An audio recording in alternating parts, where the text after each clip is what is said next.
Hi, I'm Shifu Steve here at Classical Martial Arts of Long Island, and today I want to talk to you a little bit about traditional weapons and traditional weapon training. Well, I have with me here a wooden sword, right? This wooden sword is a Chinese-style straight sword. There's different types of swords, but this one is a version of the sword that would have blades on two sides. It's double-bladed, double-sided blade. And this tool, this wooden tool, is used to simulate the sword, and then we use it in different formats that basically we trace different forms and different positions and different actions with it. And you might say, well, that's cool, but why? Why in the world would I want to swing around a wooden sword or a metal sword or any sword? Well, really, would you ask that question? Because doesn't everybody want to swing around a sword? Well, so one part of that answer would be, it's kind of fun. It's kind of enjoyable, kind of makes you harken back to both the images and the formats of what life would have been like or what life is depicted like in the movies. But also the very act of moving those tools around, because this wooden sword's not very heavy. This wooden sword is under a pound, but moving it around regularly in a certain format, dancing it back and forth in patterns, reproducible patterns. Well, there's the dynamic and the development of the neurological skill to move it. There's also, it's just a type of exercise. Your circulation gets better. Your hand-eye coordination gets better. Your balance has to get better. And of course, I'm standing here just talking to you, but we've been moving all over the floor at the school doing these patterns. And some of the patterns are even two-person patterns, where one has a wooden sword and one has a wooden spear. There's these interactive patterns that are passed down. Of course, they memorialize ancient ways of fighting. But thankfully, in the modern day, I'm not living in a society where I got to walk around with a sword. I don't have to worry about that and carry that all over the place because these things were historically very sharp. So we're talking about a 3.5-foot razor.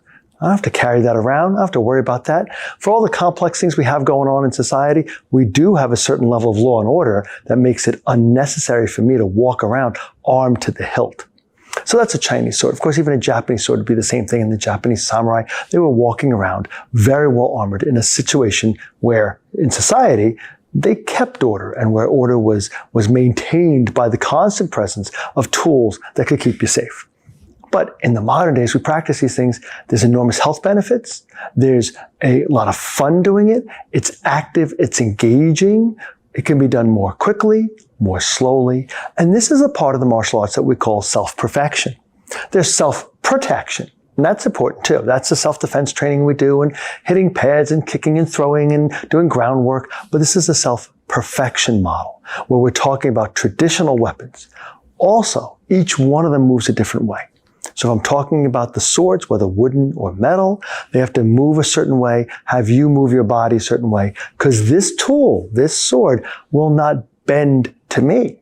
I have to bend to it. I have to adapt to it.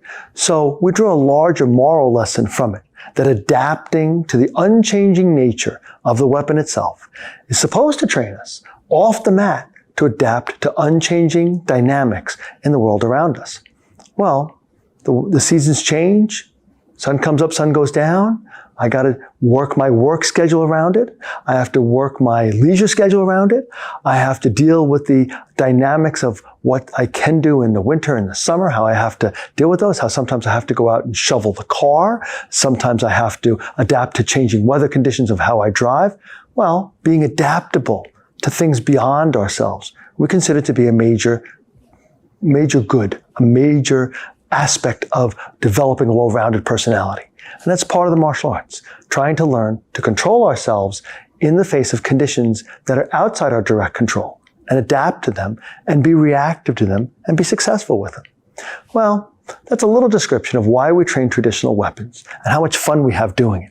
If that sounds interesting to you, come on down to Classical Martial Arts. Come get in touch with us with our website or give us a call and come down, jump on the mat. We'll give everyone a free trial. Come on down, try it out and see if you like it, right? And see if it's for you. Hope to see you on the mat. Have a great day.